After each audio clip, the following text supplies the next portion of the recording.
want to acknowledge the vulnerability that we have in our bodies, right? Like, as trans folks walking down the street, walking into a classroom, dealing with authorities, police, whoever it is, right? And all marginalized, folks have vulnerabilities, but specifically for us, the vulnerabilities that we have in this moment where there is attention and there is, a highlight, a spotlight coming to our communities. There are new grants, there are new resources, and also there are horrible laws across the country, as we all know, that are extremely destructive and harmful for trans youth in particular, but for all of us as trans folks, right? So this tends to happen in the social movements in this country and across the world, I think, where we make progress and then the lashing out and the backlashing happens too. So, what I want to just feel our way into is what are the obstacles or limits that we face because of transphobia, or a lack of awareness. Sometimes it's just lack of awareness, right? Like, folks in the room may not be transphobic, right? But might not have full awareness, which is why these panels are really important. So thinking about what have we faced, maybe an example or two that we can each share. Similar answer to how are we embracing equity, I think that the times where I am able to show up as my full self, whatever that happens to be, or whoever that happens to be on the day, and to have a choreographer meet me there is incredible. To have a choreographer build in time and space for me to understand who I am on that day before we get started is like even more incredible.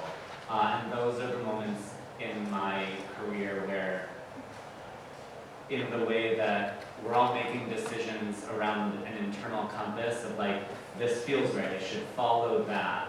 Those are the relationships and the company leadership that I head towards is people who are making time for someone like myself to show up and have space to be able to understand who I am in the process for that day. When it comes to the idea of creation and making work, I think that the work that we've had to understand and do for ourselves about ourselves is a lot more than I think we ever give credit for in how much energy it can take emotionally or physically. And I think that knowing that the leadership in the room, whether it's commercial or concert, knowing that they have an understanding of that because they've shown up to whatever the process is engaging their own gender, feels like allyship. That feels like support in a way that I didn't have to ask for. And I don't know that I've experienced it as many times as I would like. But those times when I have, when a choreographer has shown up and we have a conversation, and I can tell in that conversation as we create that they've interrogated their own relationship to gender, I feel more comfortable to show up and be vulnerable because I know that they're asking questions too, and it's not only my responsibility in the way of like a token. I didn't get hired because I was this person who fits this description because we want to perform equity. I can tell that they're working to understand themselves, and that I think is the most incredible creation. Yeah.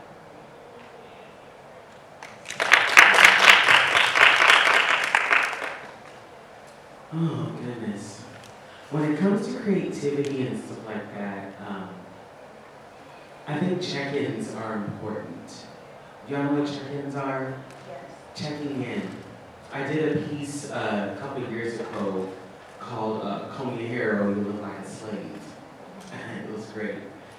It was a great piece, all black cast, and before we started anything, the director and the producer would stop everybody and we would check in with each other, just to see how your day was going. You know, because we started rehearsal around 7 o'clock to 10, and they would check in and just check in to see how everyone was going. And sometimes everyone was great, sometimes someone was having a bad day, but that whole check-in process became key to us connecting with each other. We did viewpoints, it's a whole process, but it became very key to us connecting with each other. And I noticed I didn't want to do any kind of work without that. I didn't want to do any kind of work without check-ins and seeing how we're doing and all that kind of stuff. And then I would go into the next project and the director's like, okay, we're starting. And I'm like, look, we need to do a check-in. And the director's like, what do you mean? I'm like, we need to check in with each other. You know, that's part of the creative process. He was an older guy, you know, that kind of thing. And then I went over and worked with the Geffen, and they were like, we're doing a check-in. I'm like, thank you. Check-in, the Geffen, thank you. You know what I mean? But it's all about intention, right? And sometimes we as artists, we're just glad to get to work, right? We're just glad, thank you for hiring me. But we know that we have needs as artists. And for me, a check-in is a need. Not a, I kind of think I want that, but it's a need. And I notice as I've gotten older, when I do a project or something, I will stop, demand, we need to have this. And then I'll get other artists going, thank you for saying that. Thank you so much. And I'm like, say something. You know, don't make me say it. But I notice I'll be the loudmouth in the room going, can we get some water? You know, can we have some fruit? Can we have a check-in? That adds to the creativity process, because a lot of times, you know, they'll have us get dressed in the bathroom. Leave it up to them, you know, because they don't think that the needs of the artists, you know, that kind of thing. And I notice me as a producer, you know, going into that kind of thing, and I hope you think of it as a producer too. We need to do a check-in, we need to have water, we need to have space, we need to have time to stretch, we need to have all those breathing exercises and all those things too. I think that goes into the equity and inclusion and all those wraparound. It all wraps into each other. And it's never just, and it's the little things. It's the little things of an artist walking in going, oh, you have a bottle of water ready for me. Oh, you know, you have some, you know, it's heated in here. Thank you so much. Oh, you know, you have a room ready for me. Oh, thank you so much. You have chairs. I don't have to go get them. Oh, it's those little things that as an artist, you feel taken care of. Therefore, I can do the work. And you'll notice your artist, me as an artist, I'll do 110% more. I'll do 150% more. Just because you brought water, you know, I didn't have to go bring it. I'll do an extra, you know, shot, you know, pot of bouret or whatever you want me to do. We do, right? You do extra for me, I do extra for you. We're just humans like that. You know, that it brings out the creativity more.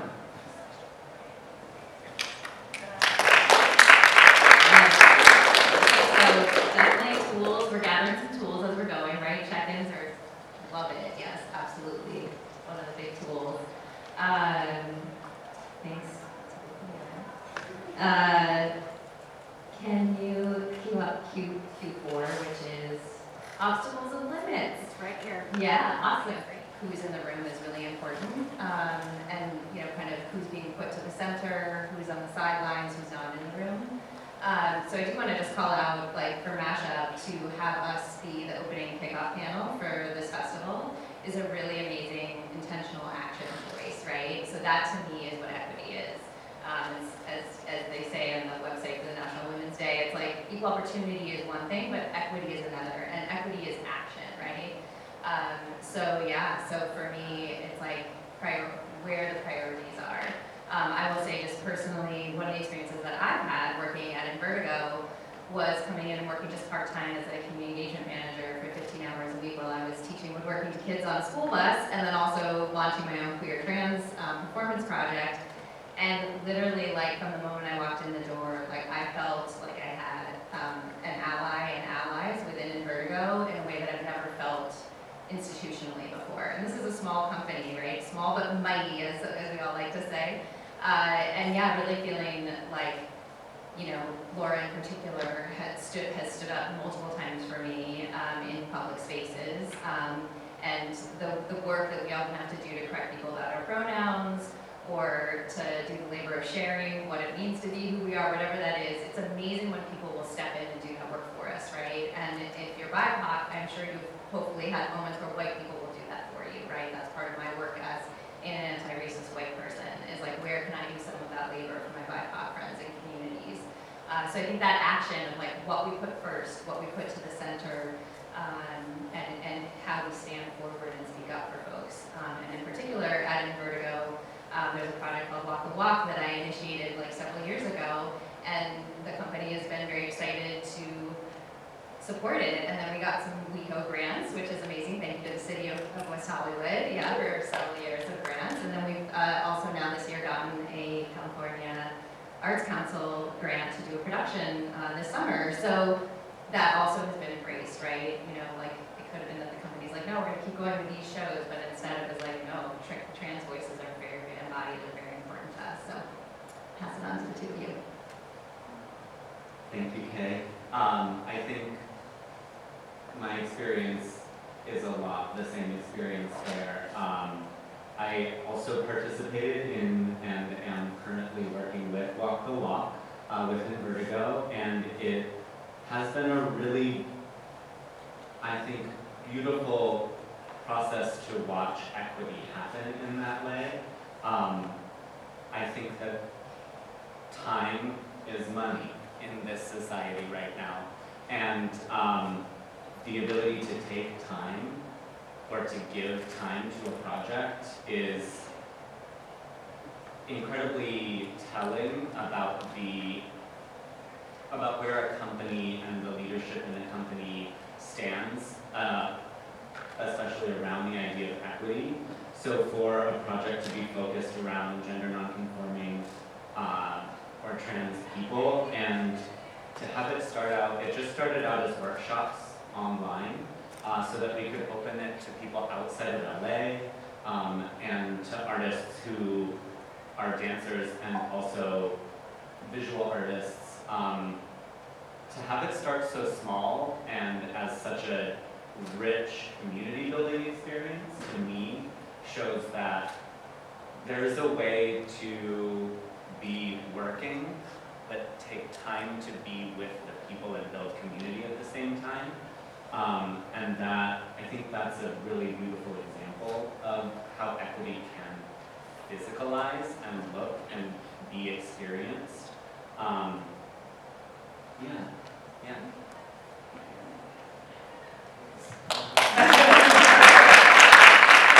Yes, absolutely. When I think about embracing equity, I'd be remiss if I didn't think about inclusion, belonging, changing the culture. There's been such a change in the past 10, 15 years that there's been such a shift and backlash. You know, the more visible we are, the more people are going to be like, I don't want this to change. Who are you to tell me that I have to accept your pronouns now and I have to change? We've been doing this all along, now you have to tell us to change. And I noticed that the more I do this kind of work, I've done a lot of trainings too, I noticed that I have to go in with intention, with kindness, but still have to be like, you know what? You've been doing this for a long time, it's not working. It's not working for us anymore. So we have to embrace the equity so that we can go forward and change things for everyone. It can't be just about you anymore. And I'm talking about white males, I'm talking about patriarchy, I'm talking about policies, I'm talking about laws that have been that have been there since 500 years ago that are still in place that need to be undone, unraveling. And notice that people have been comfortable. We've been comfortable. Even within the LGBTQIA community, people have been comfortable. There are older LGBTQIA people who are like pronouns. I don't know what that means. I don't understand that. I know. And they come down to no, and I'm like, where does that no come from? What is underneath that no?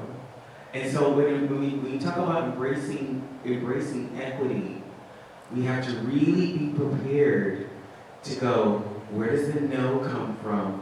How can I talk to you about that? And how do we change the culture of that? Because I can't just shove embracing equity down people's throats. I can't do that. I have to make sure that we can talk to each other on an even level and go, hey, this isn't working anymore. What can we do to make sure this works for everybody?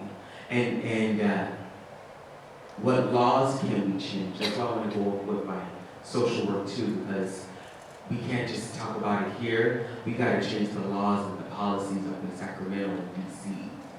To me, that's the only way we're going to create real change, because people aren't going to just change with their hearts anymore. We got to change it in the pocketbooks.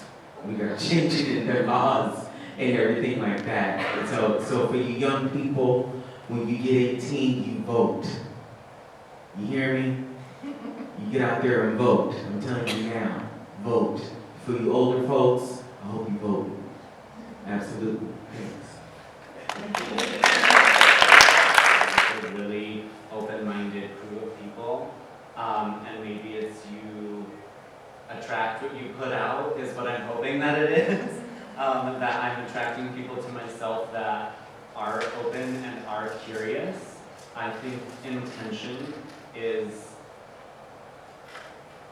what we can use to overcome any of these obstacles that might be there already. I think that the obstacle of showing up and having to code switch into whatever the work requires is part of becoming an artist, and understanding where you need the work, whether it's a one-day shoot or a 3-month process.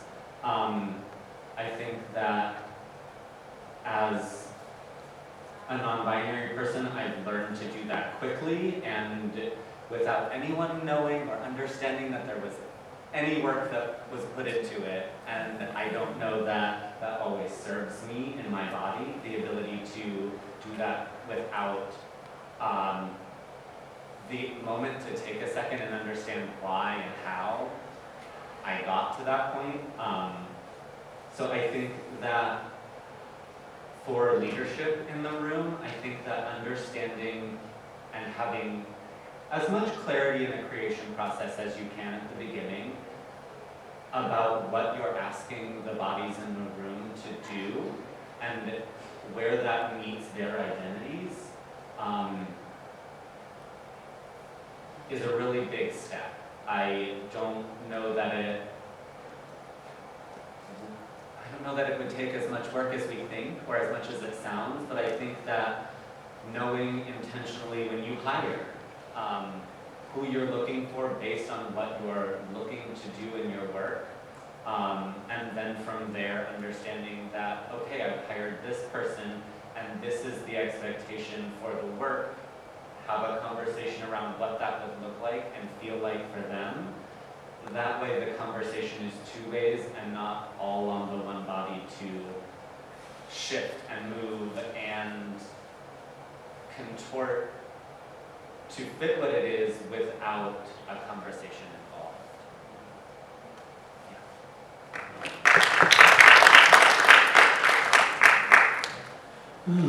Obstacles.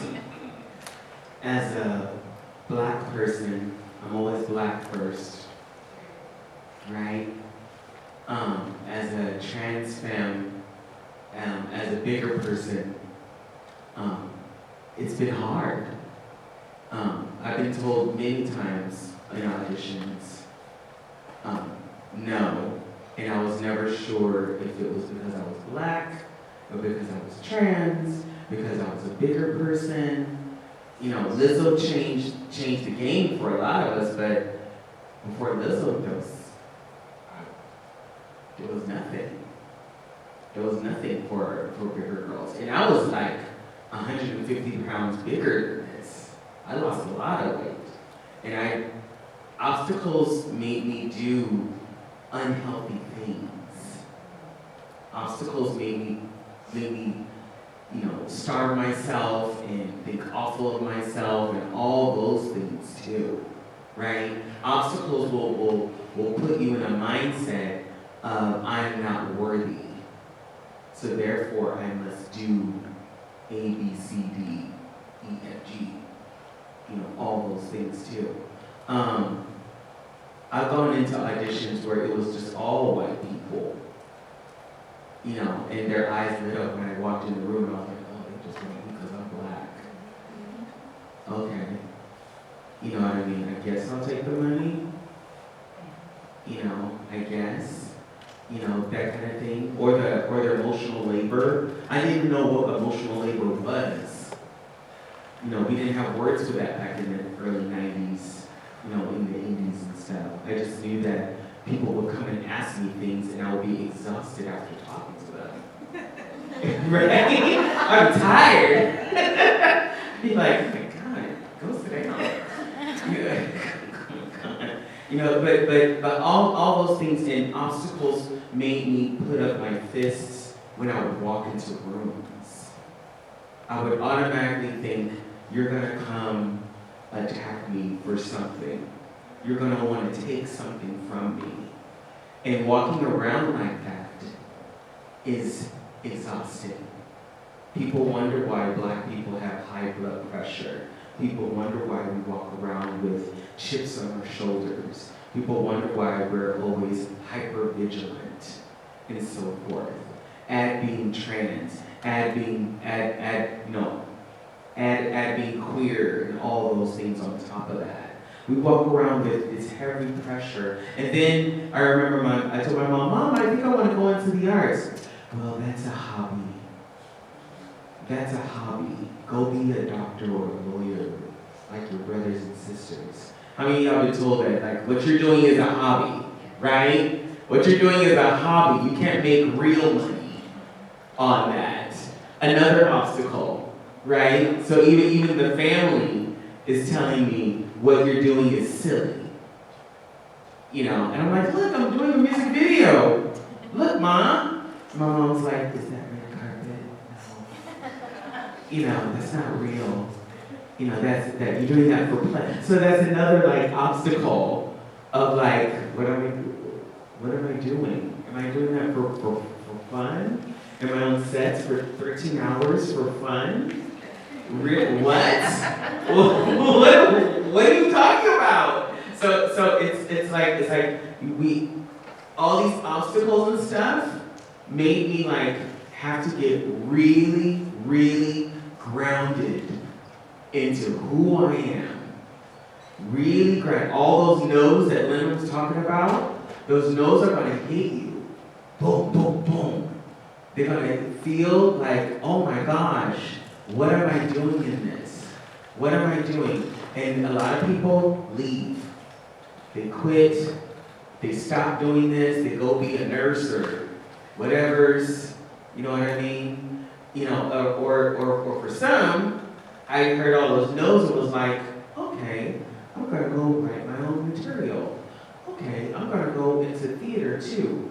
Okay, I'm gonna go teach other people. Okay, I'm gonna go do drag too and go into that you know, you can take the creativity and hone it and mold it how you want it to, and take those obstacles and go around it, through it, under it, take those obstacles and go, oh, that's an obstacle? Well, let me go to the person who's in charge of you. There, no more obstacle. My favorite thing my mom would say is, let me talk to your manager. Right? Let me talk to the supervisor. Let me talk to someone who's in charge of you. Because maybe they can stop this obstacle. Because I notice sometimes the obstacle is coming from someone's bias.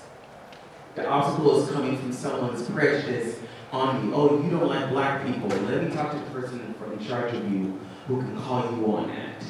Oh, you don't like bigger people. Well, but guess what? Maybe you need to have somebody like me so someone else can see that people like me can be there. Maybe I need to be an example. And sometimes our obstacles are ourselves. I don't deserve to be here. I'm not worthy to be here. I shouldn't be here. And so we'll show up late.